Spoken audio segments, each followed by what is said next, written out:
શનિદેવ મંદિર અહીંયા તમને ભવ્ય રસોડાનું આજે દર્શન કરાવું, જ્યાં લાખો માણસ કઈ રીતના ભોજન પ્રસાદી લે છે, કઈ રીતના ભોજનની વ્યવસ્થા કરી લે, કઈ રીતના બને છે. 4 થી 5 કાઉન્ટર એક કરે ચાલુ છે, તો અહીંયા લાખો માણસ આવે છે ને લાખો માણસ જાય છે. અસંખ્ય આવી રીતે બધા ગરમા ગરમ ભજીયા બને છે. 4 થી 5 આવી રીતે બધી કાઉન્ટર માટેનો માલ બધું પહોંચાડવામાં આવે છે, બનાવવામાં આવે છે. છાશ ઠંડી ઠંડી છે, તો આ રીતના ચટણી બને છે, તો આ મસાલાદાર જીરા મસાલા છાશ, તો આવી રીતે ભક્તો બધા પીતા જાય છે, પ્રસાદી લેતા જાય છે. અહીંયા રોટલી બનાવે છે, પૂરી ટાઈપની આવે છે એ, તો આવી રીતે બધો માહોલ છે. અહીંયા ભવ્ય રસોડું, તો શાક બને છે. આગળ ઓલી બાજુ બુદ્ધી ગાંઠિયા, આ બધું કટિંગ મરચાં થાય છે, મેથી કટિંગ થાય છે ભજીયામાં નાખવા માટેની.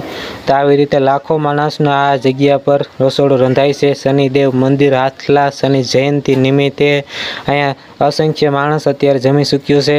અને મહેરબાની કરીને તમે યાર ફોલો કરી લ્યો, કારણ કે હું તમને અવનવી માહિતી કાયમી આપું છું, તો ફોલો કરવાનો તમારો અધિકાર બને. જય શનિદેવ. આ બધી ભક્તો અત્યારે જમીન પ્રસાદી લે છે, તો આવી રીતે બધો કાર્યક્રમ આજે અહીંયા શનિદેવ મંદિર હાથલામાં ચાલી રહ્યો છે મહાપ્રસાદીનો. જય શનિદેવ.